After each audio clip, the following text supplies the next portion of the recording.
Gracias por continuar con la señal de Canal 12. Esta mañana vamos a hablar de pensiones en el espacio de la entrevista de Hechos AM. Como siempre, vamos a poner algunos puntos en contexto para luego presentarles a nuestro invitado. El país se encuentra cerca de caer una vez más en impagos si el gobierno no logra reunir para octubre 91 millones de dólares para abonar capital e intereses a la deuda previsional que se viene acumulando desde 2006. Esta deuda surgió cuando se echó mano de los ahorros de los trabajadores cotizantes de las administradoras de fondos de pensiones para pagar precisamente las mensualidades a jubilados del antiguo sistema, es decir, personas que se retiraron a través del Seguro Social y del INPEP. Paralelo a esto, el gobierno está negociando una reforma al sistema de pensiones. De hecho, en las últimas horas se han dado a conocer acercamientos entre el secretario técnico y el ministro de Hacienda con los partidos políticos. Si no lo logramos, pues lo que se está diciendo es justamente caer en el impago, caer en una situación económica difícil para el país. En la Asamblea Legislativa, la oposición política había solicitado una comisión especial para hablar y analizar del tema de pensiones, pero el FMLN no quiso entregarla para estudiar los proyectos de modificación, por lo que los partidos Arena, Gana, PCN y PDC elevaron la discusión de forma directa con el Ejecutivo. Cáceres y Sánchez Serena han afirmado que la fecha tope para lograr el consenso sobre las pensiones es este 30 de septiembre. De lo contrario, el país volverá a caer en impago. En la Asamblea, el presidente Gallegos le apuesta a que la reforma sea aprobada por unanimidad, y los partidos Arena y FMLN también esperan que se lleguen a acuerdos. Primero, el alivio de las finanzas públicas ante un pago inminente de 91 millones. Segundo, el que se paguen mejores pensiones en su monto, en su cobertura y sobre todo en su sostenibilidad en el tiempo. Y en tercer lugar, el tema de que los ahorros de pensiones sigan siendo propiedad del trabajador. Las AFP no quieren tener menos de las comisiones, aunque lo dicen, que pueden aceptar, reducir y quieren hacer financiera el fondo, ser financiero con los recursos de las cotizaciones de los trabajadores. Otro que está a la expectativa también de que se logre acuerdos en materia previsional es el ministro de Hacienda, quien ha dicho que solo hay dinero en las arcas del Estado para pagar salarios y para el FODES que se entrega a las alcaldías. La reforma de pensiones surge porque hay que garantizar que El Salvador no vaya a caer en un problema mayor. La sala le quitó la posibilidad al fideicomiso de que termináramos el año con un financiamiento tal como lo veníamos haciendo desde el año 2006. Para aprobar una reforma al sistema previsional se necesita únicamente la mayoría simple, es decir, que voten 43 de los 84 diputados. Pero por ahora se ha dejado de lado la aritmética política para buscar un posible acuerdo. 2017 es un año preelectoral y no hay partido que quiera arriesgarse aprobando sin tomar en cuenta al resto. Pensiones es el tema de esta mañana en la entrevista de Hechos AM. Comenzamos. Bueno, y este tema lo vamos a desarrollar junto al diputado Mario Ponce, diputado por el Partido de Concertación Nacional, quien también es parte de la Comisión de Hacienda, donde se está discutiendo este tema, el tema de las pensiones. Mario, un gusto recibirlo en Canal 12. Muchas gracias, Manuel. Muy buenos días. Un saludo muy especial a nuestros amigos televidentes. En efecto, venimos en la buena disposición de poder aclarar algunos puntos y decirle a la población qué es lo que está sucediendo con el tema de previsional que se ha discutido tanto en los medios de comunicación. Bueno, de hecho, Mario, se han dado una serie de acercamientos entre representantes del gobierno y los partidos políticos. Usted ha estado en estas reuniones, tal vez si nos puede ampliar qué es lo que se ha estado discutiendo y qué es lo que se está, digamos, planificando para enfrentar este tema de las pensiones. Bueno, desde el día lunes que tuvimos la plenaria y que quedó abierta para que se vuelva a reanudar el día de mañana, bueno, era el día de ahora, pero por una reunión de la Eurolat se dejó para el día de mañana. Empezamos a hacer el cabildeo necesario para poder aterrizar con una propuesta concreta que permita que el país empiece a estabilizarse y que este tema, que por supuesto crea una situación crítica en las finanzas del Estado, pueda de alguna manera bajarle presión a la caja del Estado y que el gobierno tenga los recursos necesarios para poder llevar salud, educación y pues cumplir con todas las obligaciones que tiene el aparato del Estado en el 2018. De no serlo así, estaríamos entrando en un momento crítico, ya que el último día de este mes de septiembre, el gobierno tiene la obligación de presentar constitucionalmente el presupuesto 2018. Y ese presupuesto debe de venir los gastos que obligadamente tiene que meter el Estado. El pago de la deuda previsional, que es el equivalente a 250 millones de dólares, el pago de las pensiones, que sumaría entre lo primero y lo segundo 550 millones de dólares, más los 300 millones de dólares, 350 millones de dólares que es el déficit que trae arrastrado el gobierno. Eso te hace un total de 900 millones de dólares, por lo tanto el gobierno la tiene bastante difícil de no llegar a un acuerdo político para solventar esta situación de crisis financiera que tiene el aparato del Estado. Mario, se decía que mañana podría ser un día clave. ¿Considera usted que estamos ya a las puertas de un proceso de aprobación de una reforma o todavía falta que, digamos, que ultimar algunos detalles más? Fíjate que el gobierno hizo una propuesta, bueno, vino un actuario del Banco Mundial, que lo contrata el Banco Mundial, es un argentino, Eduardo Melinsky, a querernos hacer un replanteamiento. Realmente no dijo nada, vino a decir prácticamente lo que ya nosotros sabemos, que es la crisis de las finanzas. Él planteó la idea de que debe existir un acuerdo político en este momento, que el gobierno no tiene recursos, pero él más como que vino a decirnos, miren, ustedes tienen que hacer una reforma fiscal para poder de alguna manera resolver el problema de crisis financiera que tiene el Estado.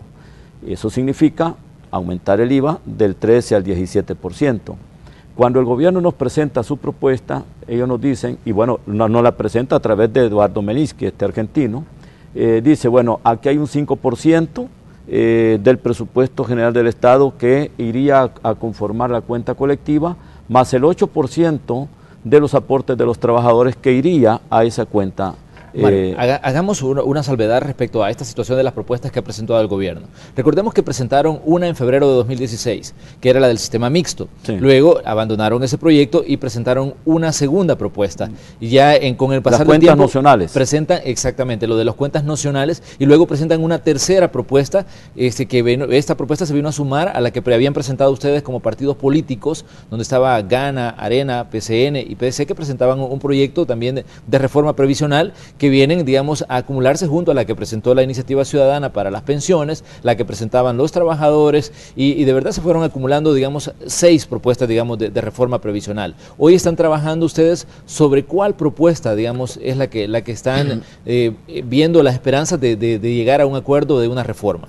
La propuesta del gobierno y la propuesta de la ICP son las que se fueron a estudio o análisis del Banco Mundial, de los actuarios del Banco Mundial. La única que dijo el Banco Mundial que tenía, que era sostenible, era robusta, era la de la ISP, y dijo que la del gobierno no era viable, y lo dijo de forma clara y precisa. Echar a andar la propuesta del gobierno era de alguna manera empeorar las cosas. Entonces dijo, esta propuesta es robusta. Lo que nosotros hemos hecho es mejorarla, por eso es que se llamaba propuesta integradora. Tomamos la propuesta de ICP, la mejoramos con algunos elementos que traía la propuesta del gobierno que nos parecía oportuna, el hecho de construir la cuenta colectiva o la cuenta seguro, y dijimos nosotros que con esta mejora hagamos las proyecciones financieras, hagamos una corrida a 20, 30, 50 años y veamos cómo se va comportando y hagámosle las pruebas, los ratios, veamos obviamente los ratios, cómo se van, qué nos están diciendo y si es sustentable, si es robusta y si es viable en el tiempo. Entonces, lo único que nosotros hicimos fue mejorarla, fortalecerla. Aparte que venía con el aval del Banco Mundial, nosotros lo que hemos hecho es nada más decir, así se deben de pagar las pensiones y el sistema tiene que ser viable y sostenible en el tiempo. Muestra de ello es que con la propuesta que nos hace el gobierno, por ejemplo, no sé si pueden si tengo aquí con la propuesta que nos hace el gobierno, por ejemplo, aquí la tenemos las dos, tanto la que proponemos nosotros, la propuesta integradora, que ahora es mejorada totalmente, porque la hemos mejorado en el camino con las pláticas que hemos tenido en el gobierno, sí. Y aquí la pongo, es la misma figura. La propuesta del gobierno que le hacía a la niña Juanita, no sé si te diste cuenta cuando iban y le preguntaban a la niña Juanita, ¿usted cuánto gana? Exactamente. Su pensión le va a quedar de 750 a 800 dólares. Lo que no sabía la niña Juanita es de que en efecto lo que le estaba ofreciendo era cierto el gobierno, pero lo que no le decía el gobierno que a los 6 años se le caía y le caía a 207 su pensión. Entonces le dan un alegrón a la niña Juanita, ¿verdad? Pero ella sabe que su cuenta individual solo le alcanza para los primeros 6 años y a los 6 años se le cayó a 207 y esto es lo que va a tener de por vida. Entonces esta propuesta para nosotros no es sostenible, porque cuando la gente necesita recursos es cuando ya llegó a los 70 años. Y la niña Juanita, por ejemplo, si se pensionó a los 55, ella sabe que a los 61 ya prácticamente empieza a recibir 207 y no los casi un cuarto de la pensión. Y no los 800 dólares. Entonces aquí te das cuenta la propuesta integradora. Le hemos dejado juntos, allá está reflejada y se te está revisando constantemente con el criterio de la tasa de inflación. Esta es la propuesta integradora, este tramo de acá.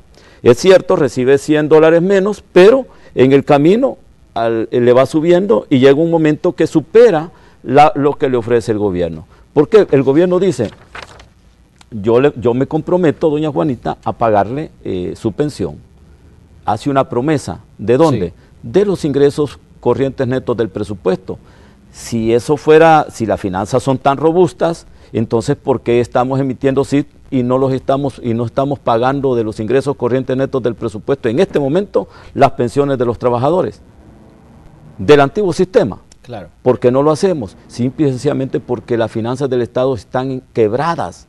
¿Y cómo nos exponemos a hacer ofrecimientos sobre algo que no vamos a cumplir? Y eso lo tenemos de alguna manera. Aquí tenemos una lámina. Esta es una lámina, esta es la propuesta del gobierno, la que va por esta, aquí se la voy a poner. Esta es la propuesta del gobierno. Esta era la propuesta robusta, integradora que nosotros habíamos planteado con las modificaciones del gobierno, porque es cierto, uno tiene que saber escuchar. Se hizo este replanteamiento que es la mejorada, ¿vean? Es la línea gruesa que va en medio. Entonces, ¿qué nos está diciendo esta? Que en el tiempo es sostenible porque hemos hecho las proyecciones financieras, apegadas a los ingresos. ¿Cómo lo estamos planteando? Nosotros hemos dicho el 5% de la cotización de los trabajadores va a la cuenta colectiva, el 8% de los trabajadores de ese 15% va a la cuenta individual, porque a nosotros nos interesa que el trabajador tenga una mayor aportación a su cuenta individual con una tasa de interés atractiva arriba del 5%, del 5 en adelante. Claro. Eso lo que te va a hacer es tener una mejor pensión. Segundo, hemos dicho de que todos aquellos trabajadores pensionados que tengan pensiones de hasta 3 pensiones mínimas tengan que aportar el 3%. Hasta 6 pensiones mínimas tengan que aportar el 5% y hasta 8 pensiones mínimas tengan que aportar el 7%. De ahí en adelante el 10%. Estamos hablando de pensiones onerosas, claro, que sobrepasan los $2,000. Entonces, eso te va a crear una cuenta colectiva o cuenta seguro, que se va a activar para darte pensión vitalicia. Y la lámina te lo dice por sí sola. ¿Por qué? Porque tú estás retroalimentando esa cuenta colectiva. Cuando te terminas tu cuenta individual, se activa la cuenta colectiva y empieza a pagarte tu pensión mejorándotela constantemente de acuerdo a la tasa de inflación. Es que ese es uno de los grandes, digamos, puntos de discusión en cuanto a la reforma a la reforma de pensiones, decía, los porcentajes que el trabajador recibe en determinado momento, porque de hecho, bueno, se decía de que el porcentaje de sustitución, que es digamos, el porcentaje que recibe de su último salario, varía de acuerdo a las propuestas que se han presentado, y hasta ahora, bueno, había alguien que ofrecía hasta el 70% de sustitución, y eso pues quedó claro al hacer los números que no era sostenible en el tiempo. Pero una de las preguntas, Mario, que surge es, digamos, ¿qué tan cercano está el acuerdo en torno a esta propuesta que han planteado ustedes y que han estado discutiendo directamente con el gobierno? Bueno, hasta el día de ayer hemos logrado, digamos, mandar un equipo a Casa Presidencial. Nosotros los que de alguna manera conocemos el tema, hemos estado un poquito atrás revisando digamos, los cambios que obviamente se piensan hacer. Nosotros hemos sido muy cuidadosos de no hacer cambios que obviamente debiliten la propuesta, porque esto es un tema tan técnico, donde no te pueden fallar los números. 2 más 2 son 4, no pueden ser 2 ni pueden ser 6. Y en esto creo que el gobierno nos hizo una modificación.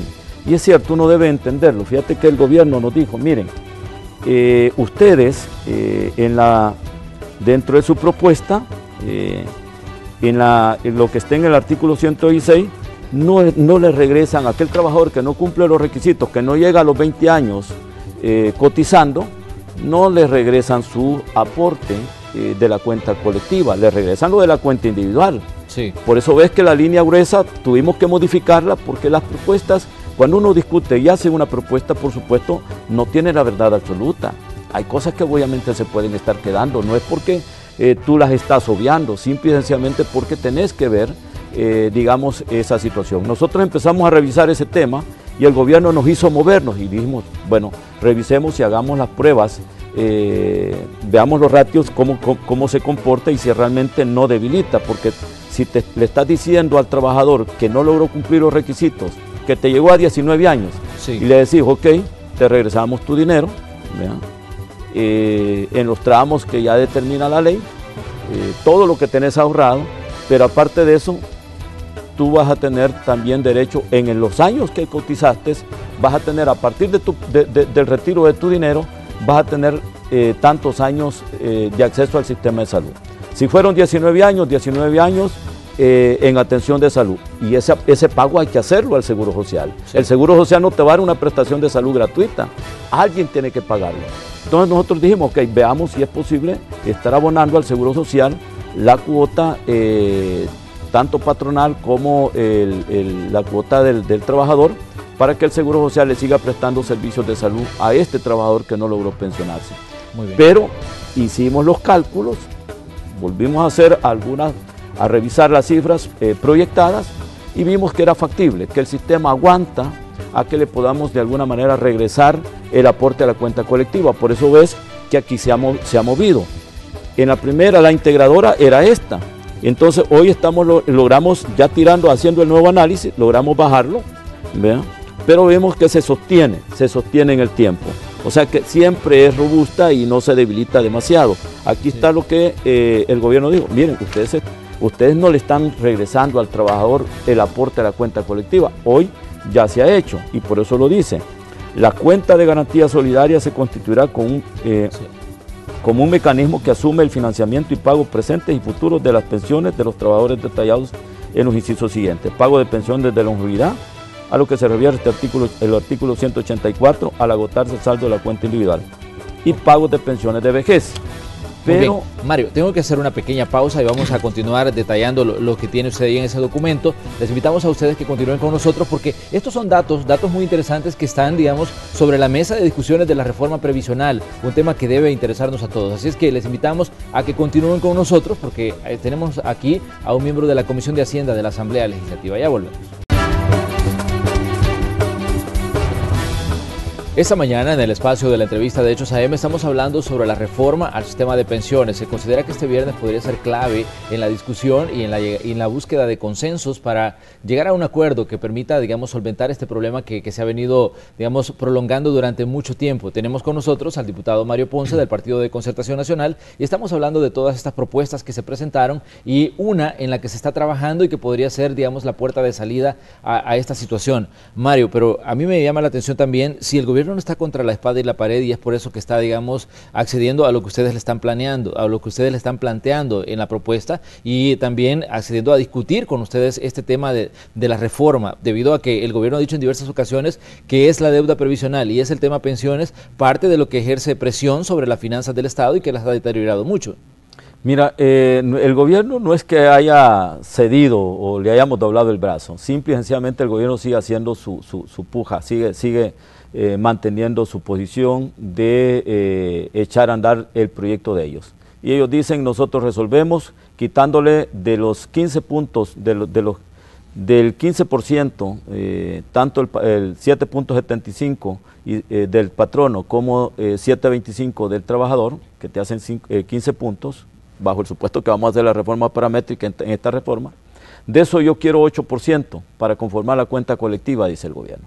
Pero el 8% no a partir de aquí para adelante, el 8% de todos aún. Retroactivo. ¿A qué me quiero referir? Se quiere tomar prácticamente los 10.000 millones de dólares de los trabajadores.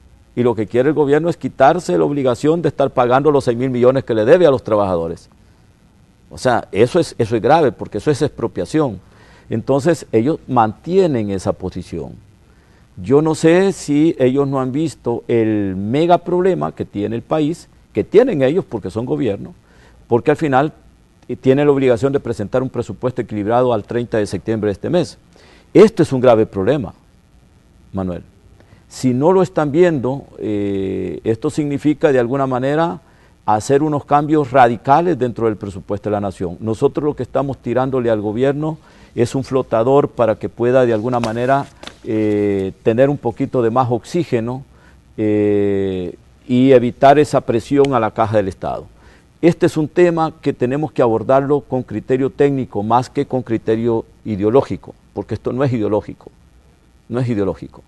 Lo que nosotros debemos de asegurarle a los trabajadores con la propuesta que estamos planteando a los 4 partidos es que esta propuesta les dé a ellos certeza que van a tener su pensión, certeza que no se les va a caer su pensión a la pensión mínima, ¿ya? Sí. Certeza también a los pensionados que tienen $207 de pensión, que se les va a ir mejorando para llevarlos a una pensión de mínima de $300. Por eso es que dentro de esta propuesta hay un principio de solidaridad. Los que recibimos más pensión, o los que reciben en este momento más pensión, porque yo no estoy pensionado, tienen que ser solidarios con los que menos reciben pensión. Y después se retorna el beneficio porque se le revisa a todos los pensionados bajo los criterios de mantener una pensión de acuerdo al valor del dinero, o sea, con la inflación del momento. No es cierto que la propuesta que nosotros estamos haciendo es totalmente contraria a los intereses. Esta propuesta le quita presión al Estado y le da certeza a los trabajadores que van a tener una pensión en el tiempo y de forma vitalicia, y se mejoran las pensiones de forma constante de acuerdo a la tasa de inflación. Guillermo Gallegos decía en declaraciones que daba el día de ayer a los periodistas que lo abordaban en la Asamblea Legislativa sobre el tema pensiones, él decía que es fundamental que se logre un acuerdo en el que todos los partidos voten.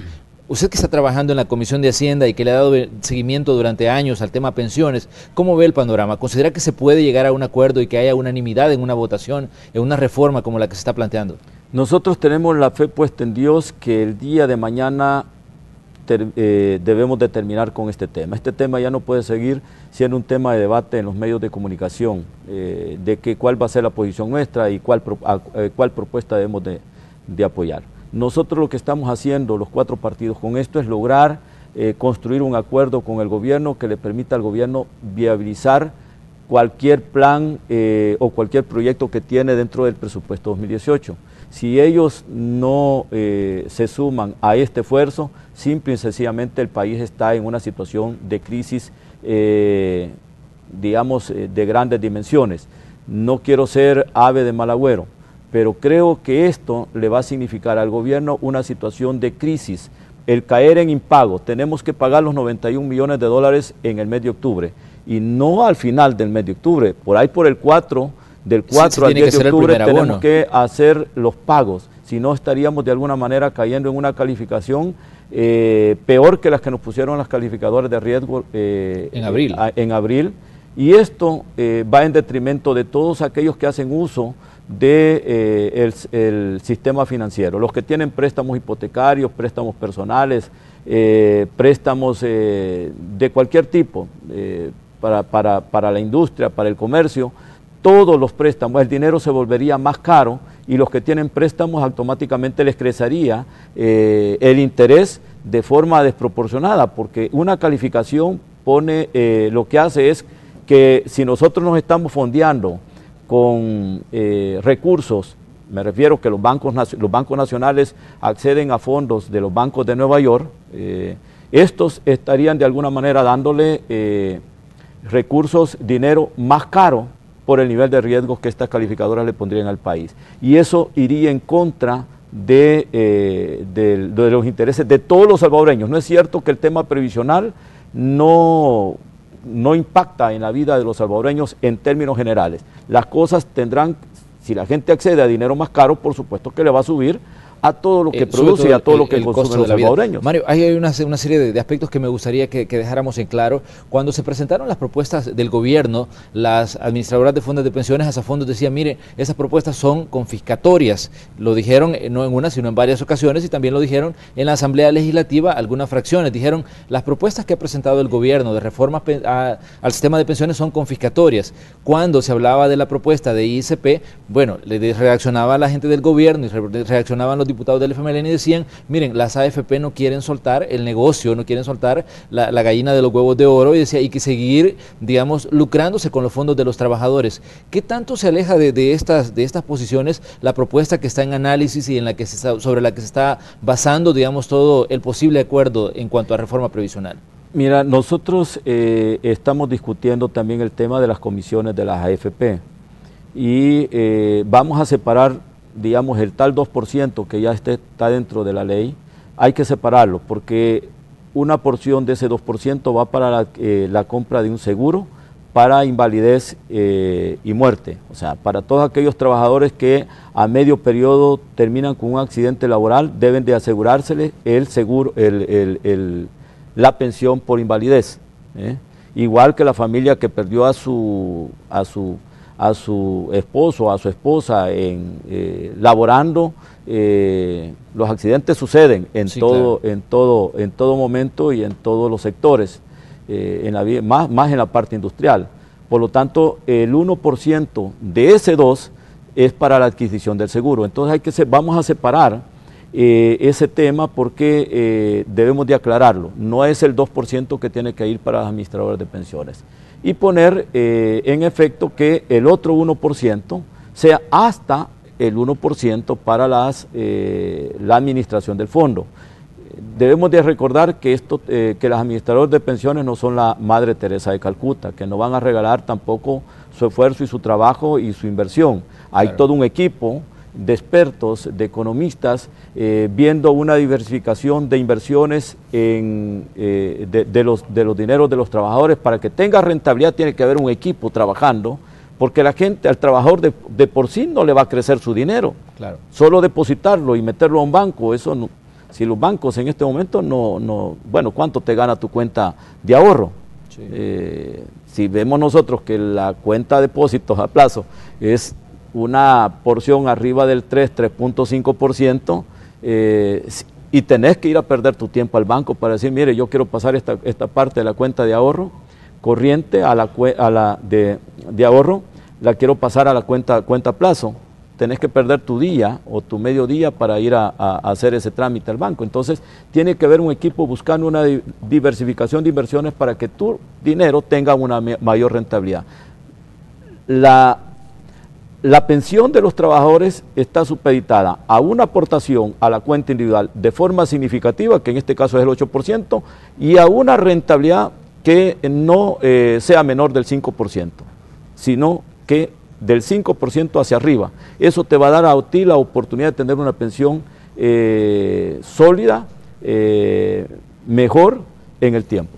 Mario, me llama la atención también las propuestas, digamos, para solventar los problemas que se tienen a nivel fiscal en el gobierno y que se hable tanto de impuestos, porque la reforma al sistema previsional es una situación que está sobre la mesa, la deuda previsional es otra que también está sobre la mesa y que hay que cumplirla, pero también se habla de situaciones que siguen apretando, digamos, las finanzas del Estado, y qué tan, digamos, factible es que en determinado momento el gobierno se vea obligado a presentar propuestas de incremento de impuestos como lo del IVA, que se habla que se podría llevar hasta el 17%. Es que el hecho de aprobar la propuesta del gobierno es eso. Si no veamos, hagamos números. 350 millones de dólares en pago de pensiones, correcto. 250 millones de dólares de la deuda previsional. ¿Cuánto te hace ahí? Te hace 600 millones. Sí. Hoy ponerle... digamos, ya el gobierno de hecho entra con un déficit. Si lo que va a recoger, bajo el supuesto que se apruebe la propuesta del gobierno, son 475 millones de dólares. Del 8%, eso significa el 8% de la que le está quitando y que lo manda a la cuenta colectiva. Más el 5% de los ingresos corrientes netos, ¿te hace cuánto? 675... 725, más 300 millones de dólares de déficit. Ya el gobierno lleva prácticamente saldos rojos. Tiene por fuerza, o sea, ahí prácticamente ya te tiene, ya te justifica de que es necesario aprobar 4 puntos del IVA. ¿Por qué? Porque el gobierno no tiene capacidad financiera en este momento. Pero ustedes como PCN, ¿qué piensan de esto? ¿En algún momento, digamos, contemplarían votar por algo así? No, de ninguna manera. Eso sería totalmente estar prácticamente en otro mundo, que no es el mundo real de los salvadoreños. Nosotros hemos dicho que este tema previsional se debe resolver con los mismos. Del mismo cuero salen las coyunas, de los mismos trabajadores, tanto pensionados como trabajadores activos, deberá salir la solución. No es justo que la señora que vende en el mercado, que no cotiza para tener derecho a una pensión, el que anda con su carretón vendiendo minutas, el paletero, el carpintero, el albañil, que trabaja 3 meses o 6 meses en la construcción, el mecánico que esté en su taller, que no cotiza, que vive única exclusivamente de sus ingresos por el trabajo que desarrolla, tenga que pagar las pensiones de los que están dentro del sistema formal. Muy bien. Yo creo que es totalmente fuera de lugar estar pensando en gravar al pueblo salvadoreño para poder resolver un problema previsional de la magnitud que tiene el país en este momento. Bueno, Mario, le queremos agradecer que haya venido a conversar con nosotros esta mañana, nos deja claros algunos puntos y realmente creo yo que hay mucho todavía que discutir en materia previsional. Esperemos a ver qué es lo que ocurre mañana en la sesión plenaria. Gracias por acompañarnos, Mario. Muchas gracias, Manuel. Yo solamente quiero decirle al pueblo salvadoreño que estamos haciendo todo el esfuerzo por construir un acuerdo en beneficio de los trabajadores pensionados y de los trabajadores que están cotizando al sistema para tener una pensión a futuro. Cerramos nosotros así el espacio de la entrevista de Hechos AM. Vamos con Célida Magaña, quien tiene más en este día jueves.